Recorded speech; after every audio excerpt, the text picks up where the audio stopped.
creeping vine-like over the sandy soil after a rainfall. Stewart's desert fleet dangles blood-red flowers, each with a glossy black center. Here's the black center.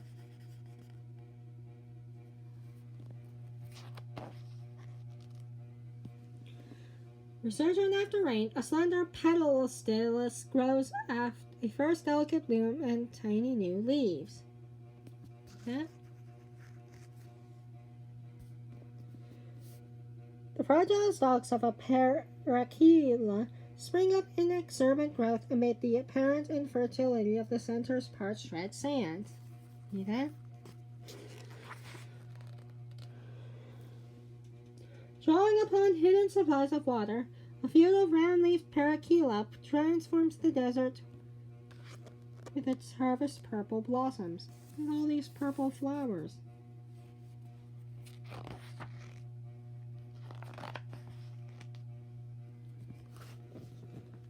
Sunlight enters a gully in the south face of Ayers Rock, casting a rocky reflection on the surface of Maggie Springs.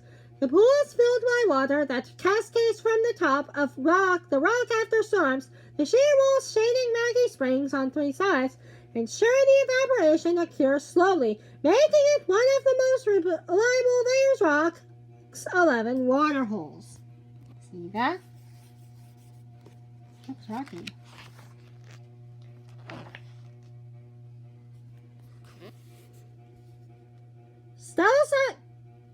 Stalactite-like sandstone formations crowd the tube roof of a cave in Ayers Rock, but unlike true stalactites, which form in a limestone caverns from minerals deposited by slowly dripping water, these first came about as worn away cavities in the rock. The same erosive forces produced the convoluted surface of the cave floor. See that?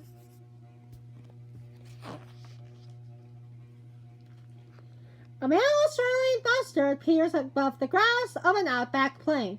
Usually sleek and shy, the bird's appearance and behavior change during courtship.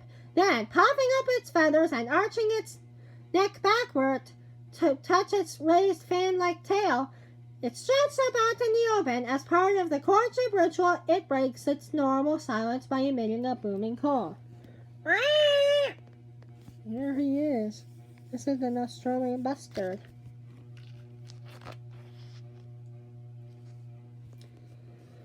A tawny frog moth at roost during the heat of the day adopts a rigid stance, relying on its mottled, bark-like coloring to escape detection by predators. After sunset, this sluggish nocturnal feeder swoops the earth and hunts for insects, small mammals, and reptiles, which it scoops up in its broad shovel-shaped beak.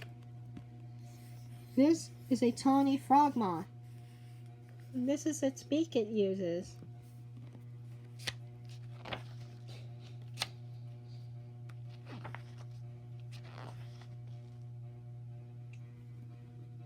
Spinifex against the distant silhouette of the Olgas.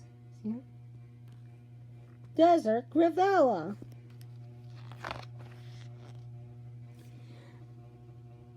Military dragon. Fruit of kerosene grass. Bulldog ant at the entrance of a nest. Green mulla mulla. Rattlepod. Rounded ramparts of the Olgas. A perenniety. A checkered swallowtail. Imago, a dragonfly of native oats. Foothills of the Olgas viewed from a cave. Cave entrance in the Olgas. Mudwap's collecting nest building material. Zebra finches streaking. That's desert rose. And they get their name because of the stripes of a zebra. You can see here.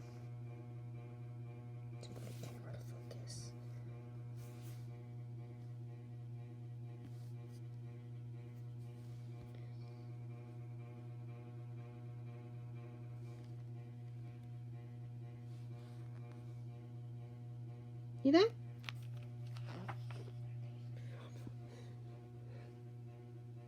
woodger grass decorating a dead oak. A pied butcher bird in song.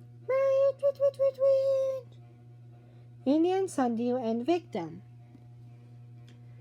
A well-camouflaged stick insect.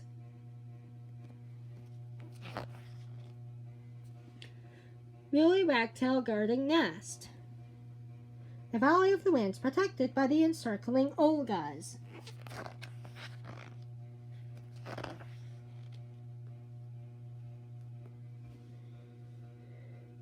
Stranded ahead of his caravan in 1875, Ernest Giles leads his third expedition on its 1,400-mile journey from Beltana to Perth. Here's Ernest Giles.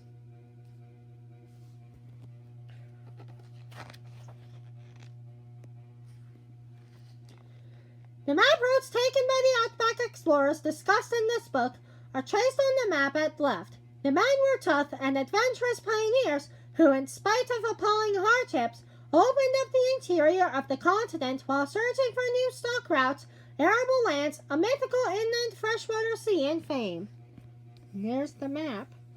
And this tells you how the key tells you where they explored.